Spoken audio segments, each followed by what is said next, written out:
اللہ الرحمن الرحیم۔ اسلامی تاریخ 21 رجب المرجب۔ حضرت سعد بن ابی وقاص رضی اللہ تعالی عنہ حضرت سعد بن ابی وقاص رضی اللہ تعالی عنہ ان لوگوں میں سے ہیں جن کو حضور اکرم صلی اللہ علیہ وسلم نے دنیا ہی میں جنت کی خوشخبری دے دی تھی۔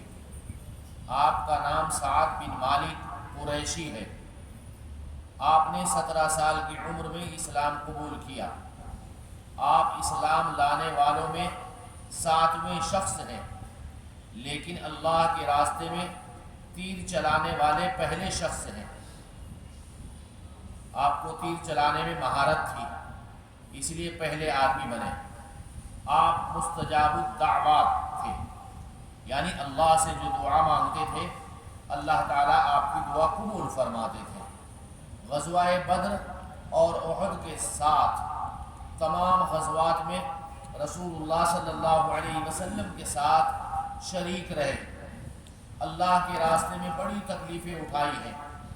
حضرت سعد رضی اللہ تعالیٰ عنہ خود بیان فرماتے ہیں کہ ہم ایسی بے سر و سامانی کی حالت میں رسول اللہ صلی اللہ علیہ وسلم کا ساتھ دیتے تھے کہ ہمارے پاس کھانے کے لیے ببول یعنی کیکر کے درخت کے پھل اور اس کے پتوں کے علاوہ کچھ بھی نہ ہوتا تھا۔ اللہ اکبر! دین پر یہ لوگ اتنے ثابت قدم رہے۔ ہم اللہ کی دی ہوئی نعمتیں کھاتے ہیں لیکن پھر بھی اللہ کا شکر ادا نہیں کرتے۔ لیکن یہ لوگ ببول، جس کو کیکر کہتے ہیں، کانٹے دار ایک درخت ہے، اس کے پتے کھاتے تھے، لیکن ان کا ایمان اور اسلام پر یہ اتنے ثابت قدم رہے۔ حضور اکرم صلی اللہ علیہ وسلم کا معجزہ، گونگا پن ختم ہو جانا۔ ایک صاحب جو بات نہیں کر سکتے تھے، رسول اللہ صلی اللہ علیہ وسلم کی خدمت میں ایک لڑکا لایا گیا۔ یہ لڑکا پیدائشی گونگا تھا۔ آپ صلی اللہ علیہ وسلم نے اس سے پوچھا، ذرا اتنا بتا کہ میں کون ہوں؟ اس نے جواب دیا کہ آپ صلی اللہ علیہ وسلم اللہ کے رسول ہیں، اور اسی وقت سے باتیں کرنے لگا۔ ایک فرض کے بارے میں، شوہر کی وراثت میں بیوی کا حصہ، قرآن میں اللہ تعالیٰ فرماتے ہیں ان عورتوں کے لیے تمہارے چھوڑے ہوئے مال میں 1/4 حصہ ہے، جبکہ تمہاری کوئی اولاد نہ ہو، اور اگر تمہاری اولاد ہو تو ان کے لیے تمہارے چھوڑے ہوئے مال میں 8واں حصہ ہے۔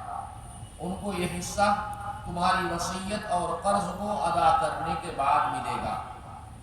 شوہر کے انتقال کے بعد اگر اس کی کوئی اولاد نہ ہو تو بیوی کو شوہر کے مال کا 1/4 حصہ دینا، اور اگر کوئی اولاد ہو تو 8واں حصہ دینا ضروری ہے۔ ایک سنت کے بارے میں، کھانے سے پہلے کی دعا۔ جب کھانا شروع کرے تو یہ دعا پڑھے، بسم اللہ الرحمن الرحیم۔ اگر کھانے کے شروع میں دعا پڑھنا بھول جائے تو یہ دعا پڑھے، بسم اللہ اولہ و آخرہ، شروع اور آخر میں اللہ کا نام لے کر کھاتا ہوں۔ ایک اہم عمل کی فضیلت، سوتے وقت سورہ کافرون پڑھنا۔ رسول اللہ صلی اللہ علیہ وسلم نے فرمایا، جو شخص رات میں سوتے وقت قل یا ایھا الکافرون پوری سورہ پڑھے تو وہ شرک سے بری ہوگا۔ ایک گناہ کے بارے میں، سود خور سے جنگ کا اعلان۔ قرآن میں اللہ تعالیٰ فرماتے ہیں اگر تم سود لینے سے باز نہیں آئے تو اللہ اور اس کے رسول کی طرف سے جنگ کا اعلان سن لو۔ سود کہتے ہیں انٹرسٹ کو، جس کو بیاج بھی کہتے ہیں۔ لہذا ہر مسلمان کو سود سے بچنا چاہیے۔ دنیا کے بارے میں، دنیا سے بہتر آخرت کا گھر ہے۔ قرآن میں اللہ تعالیٰ فرماتے ہیں دنیا کی زندگی سوائے کھیل کود کے کچھ بھی نہیں، اور آخرت کا گھر متقیوں کے یعنی اللہ سے ڈرنے والوں کے لیے، نیک لوگوں کے لیے بہتر ہے اللہ کے پاس۔ آخرت کا گھر۔